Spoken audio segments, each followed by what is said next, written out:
So one of the biggest barriers we notice from teachers and why they may not want to implement a project-based learning curriculum into their classroom is the idea of the curriculum itself, and that they might be looking at it as a checklist as opposed to looking at it as clusters of ideas.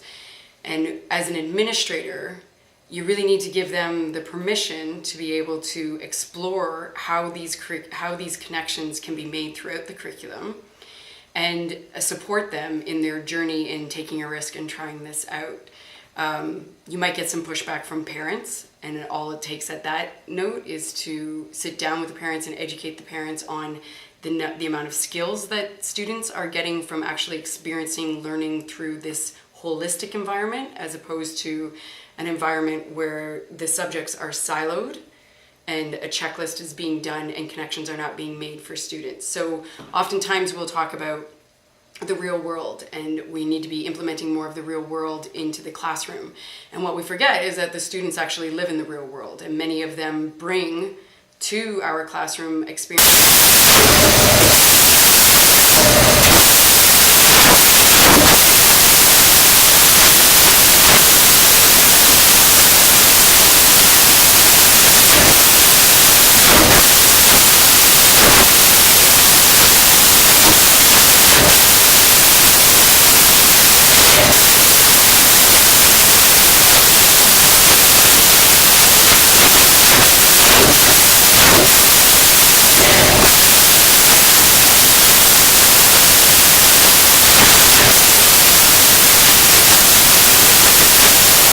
How many cans of paint will I need to paint this room? And if I look at that, the amount of skill sets or the learning that would come out of that type of a math question, it's actually very algorithmic and traditional. And although that teacher is in her best interest thinking she's doing something great by putting it in a real world context, it's not real world to the students. So the students don't have an opportunity to really think about it, and in the end it's a superficial connection for them. They don't really care how many cans of paint it would take to paint these walls. That's not something that connects with them. But if you walk in and you say something along the lines of, I was thinking about building a dome. What do we need to build a dome? Well, now you have buy-in. That's your question. That's where it launches from. The students are now researching this type of idea. The students are talking to community partners, talking to parents, finding out what's going to be happening, what's required. They're thinking about science and structures and what is the best shape to create this type of a structure. They're playing with materials to try and develop prototypes. They're bringing in the math around surface area and measurement and tessellations and different geometric shapes.